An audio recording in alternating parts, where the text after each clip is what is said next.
Dana White, the CEO of UFC and longtime Trump ally. This was so cringe. He was interviewed afterwards and he was like, they told him to get down. I didn't get down. They were screaming, get down. I didn't get down. It was awesome. I literally took every minute of it in. It's like, okay, tough guy. Like, you didn't get down when, like, the Secret Service was telling you to get down because an active shooter. It reminded me of those joke videos about, like, not giving a girl the ick when the plane is crashing, you know, like trying to like make it really cool, make yourself look really cool. Like, so it's like, yeah, like I wasn't even scared. Just shut up, get down. Like there's a shooter. It's just, you're not being tough by being like, oh, I stayed standing. Yeah. And he said it was awesome.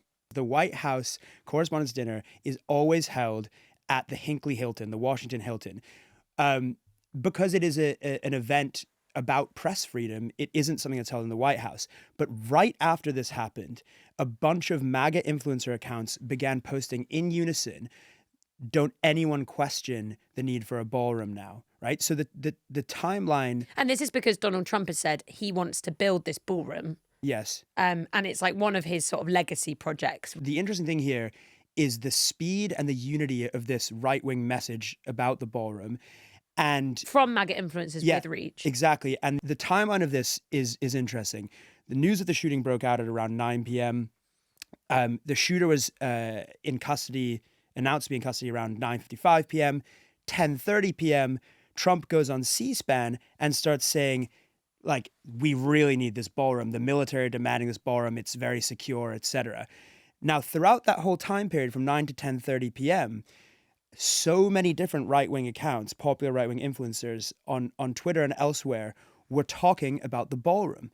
It seemed coordinated, and we have no evidence to suggest that they are, but Ashley St. Clair, a former conservative influencer, said that a lot of these right-wing influencer accounts, these MAGA accounts, are in a chat group called Fight, Fight, Fight with members of the administration, which could indicate that there is some coordination going on around this ballroom message.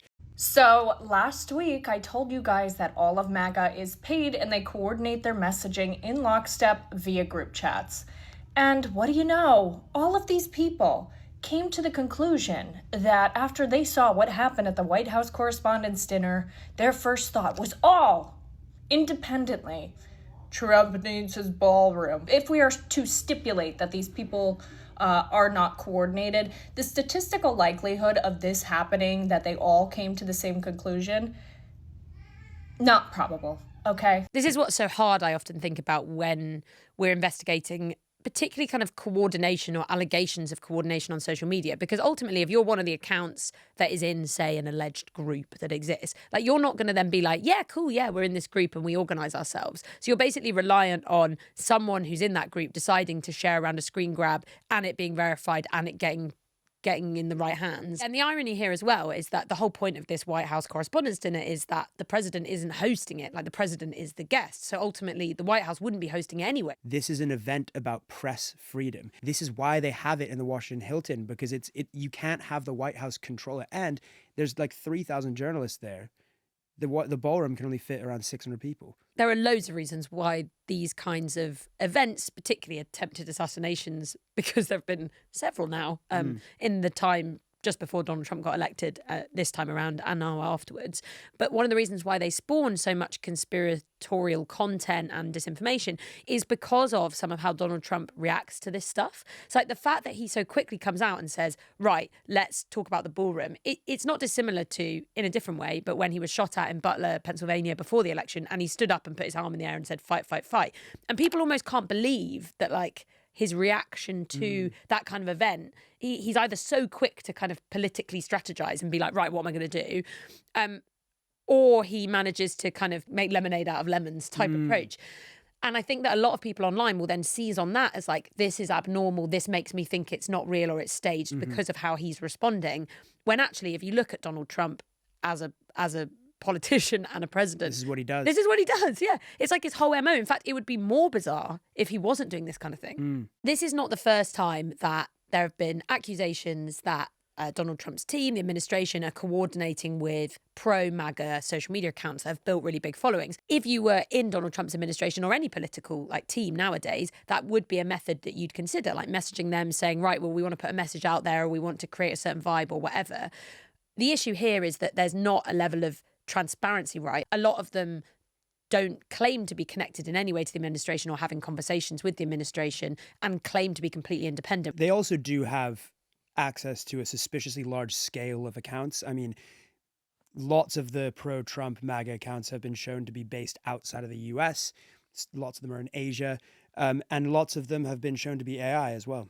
I think it is worth saying one of the reasons why Donald Trump ran successful election campaigns, both when he got elected in 2016 and then this time around, is because he was incredibly good at encouraging these grassroots accounts. And so his team have always been very adept at how do we use genuine accounts that is muddied with other accusations of influence operations at play here, and how does the president choose to or not choose to interact with that stuff, all of which is actually really hard to evidence.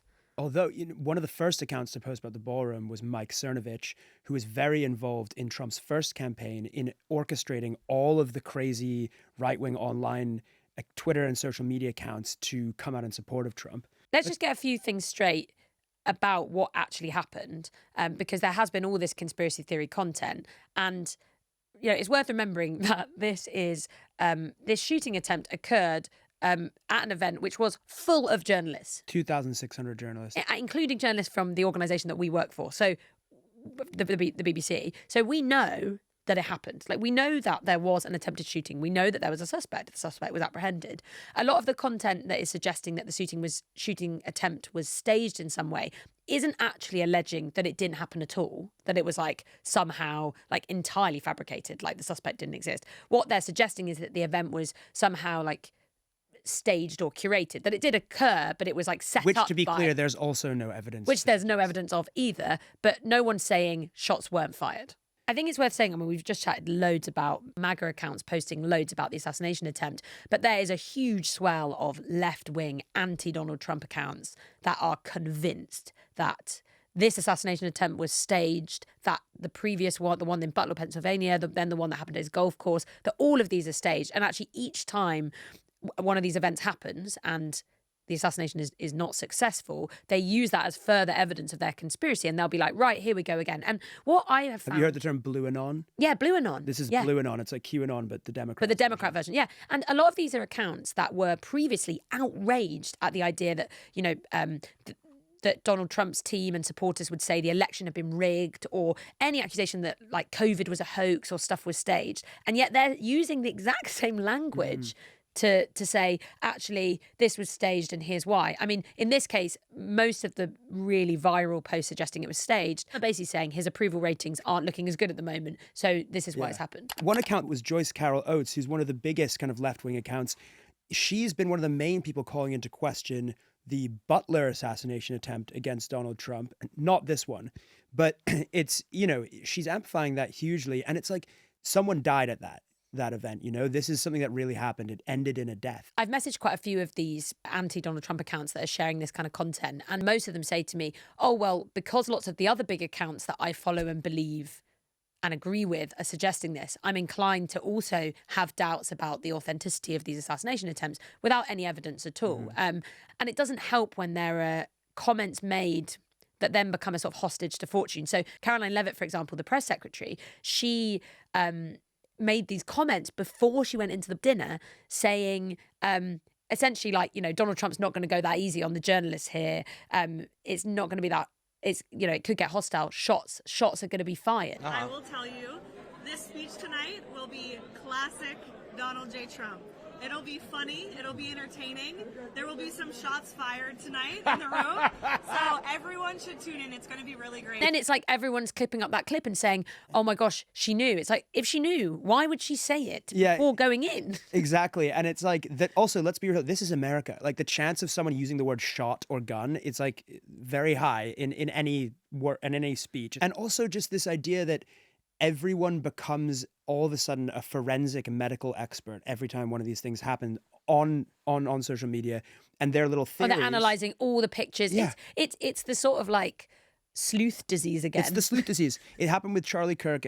Always. So I saw this one tweet that was hugely popular. That's a picture of the attempted assassin Cole Allen on the ground. It says, "Where did the agents shoot him? What stopped him? Where's the blood? Why is his supratrochlear vein not indicating that he is in any pain or distress?" It's like what.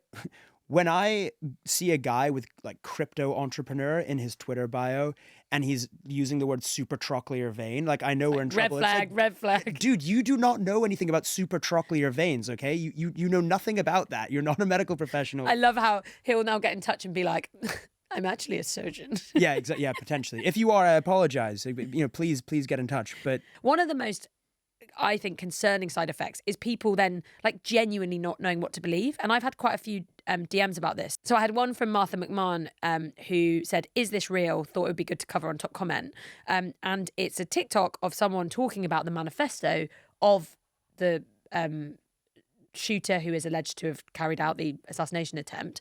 It does seem to be authentic and real, but you can so see how everyone's like, has someone just made this up as well? Particularly because this manifesto, where he basically outlines the sort of ethics of who he's going to go after. The rules of engagement. Yeah, the rules of engagement. So he's like, basically, you can go after any of Trump.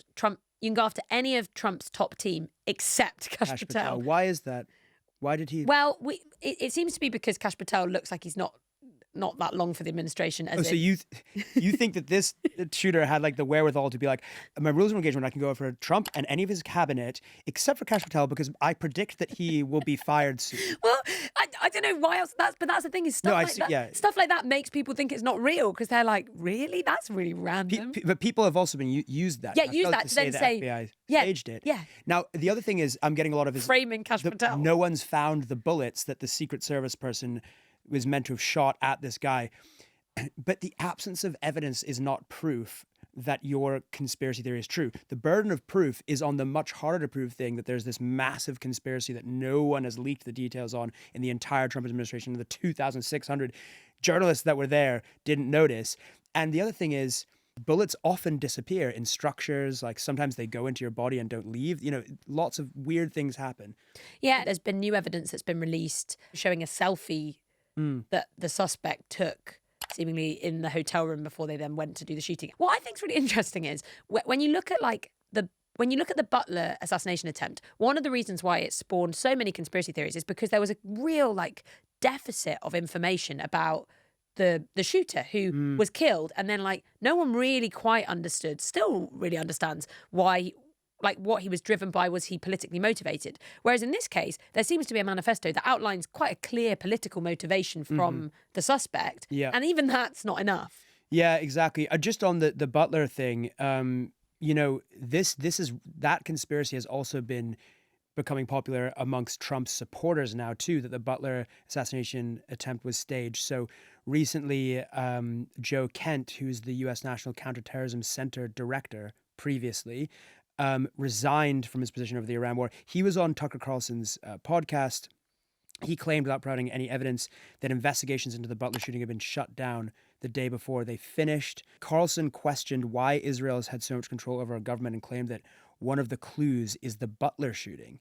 So it kind of tips into this anti-Semitic conspiracy as well, that Israel's controlling the government. That's why they're not investigating the Butler shooting. Candace Owens has now echoed that. She said that the Butler shooting was orchestrated by an Israeli-American political donor. So MAGA now is starting to think that the Butler assassination attempt wasn't real. It should not be hard to believe the real truth that's at play here, which is that political assassinations have always been big in America. America is clearly at a point where rhetoric has driven it to extreme violence seeming like a viable option. We've had a number of assassinations recently, assassination attempts. There was obviously Luigi Mangione. There was an assassination attempt on Trump already. Sam Altman has had 2 attempts on his life recently. Charlie Kirk. Stats show that 20% of Gen Z are up for political violence now. A lot of these political assassins are often idolized on social media, like with the Sam Altman thing. A lot of the responses were, praising this attempt on his life.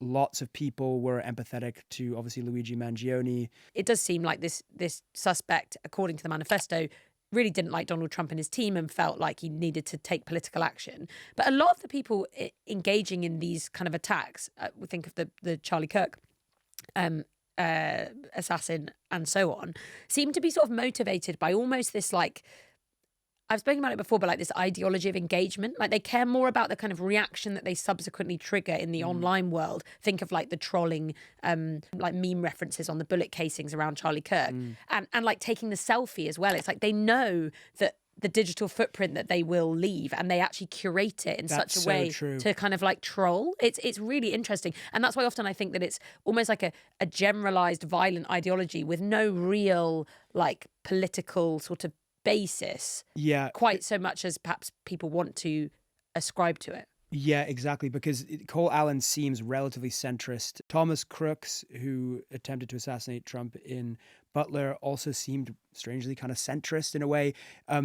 It's not as though there's one radical right-wing or left-wing ideology behind these killings, although both sides will try and claim that there is.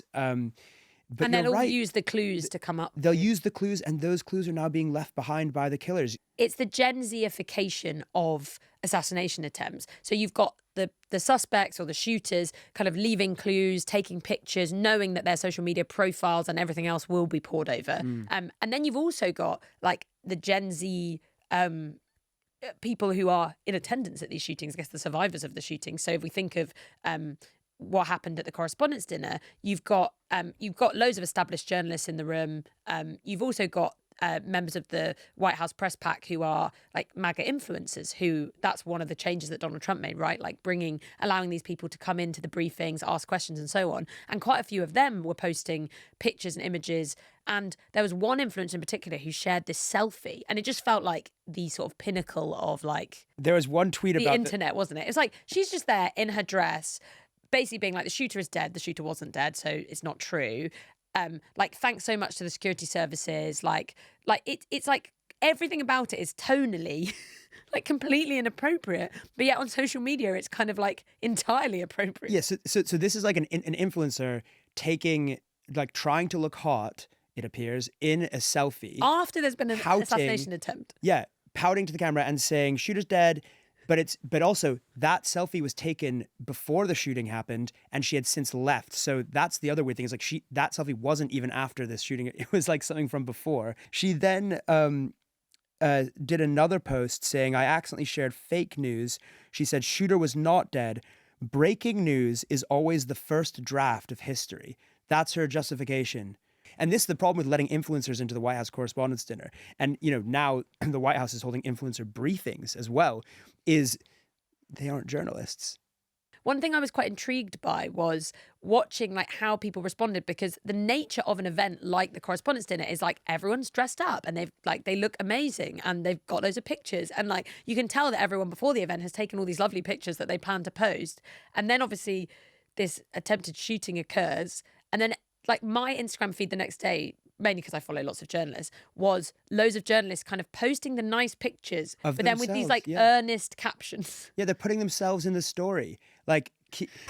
It's like, oh, film like the thing this that's is happening. before the really bad thing happened, but like anyway, I look really nice, which also feels like part kind of wider influencer culture, like the influencification of journalism. Yeah, there was an attempt on the president's life, and you're like, I was in a cute dress, so I think that this is a great chance to post and like it. I don't want to not post it because like I can't do it in my like end of month dump. I mean, the funniest thing for me was Dana White, the CEO of UFC and longtime Trump ally. This was so cringe. He was interviewed afterwards, and he was like, they told him to get down. I didn't get down. They were screaming, "Get down!" I didn't get down. It was awesome. I literally took every minute of it in. It's like, okay, tough guy, like you didn't get down when like the Secret Service was telling you to get down because it's an active shooter. It reminded me of those joke videos about like not giving a girl the ick when the plane is crashing, like trying to like make it really cool, make yourself look really cool. Like, so it's like, like I wasn't even scared. Just shut up, get down. Like there's a shooter. It's you're not being tough by being like, oh, I stayed standing. Yeah. And he said it was awesome.